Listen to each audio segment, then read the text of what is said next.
నా పనికత్తెల యొద్ద నిలకడగా ఉండు.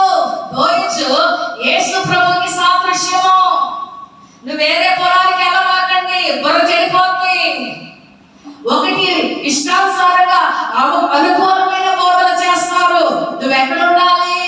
నువ్వు సిద్ధపాటు కలిగి ఉండాలంటే ఇచ్చట ఎచ్చట ఆత్మ కలిగిన సంఘములో ఇచ్చట నా పనికత్తెల యొద్ద నిలకడగా ఉండు. ఎట్లుండాలి నువ్వు? పనికత్తెలు. ఇప్పుడు పాస్టర్లు మాత్రమే, పురుషులు మాత్రమే సేవ చేయాలంటారు. ఇక్కడ పనికత్తెలు ఉన్నారా? పాస్టర్లు ఉన్నారా? దేవుడు అనంత జ్ఞానండి. దేవుడు అనంత జ్ఞాని. భవిష్యత్ కాలంలో స్త్రీ ధ్వజమెత్తి నిలవబడిందని తెలుసు దేవునికి. వేల సంవత్సరాల క్రితం రూతు గ్రంథంలో రాయించారు. పునరుద్ధాన సువార్త మోసుకొని వెళ్ళింది స్త్రీ మగ్దలేనే మరియ.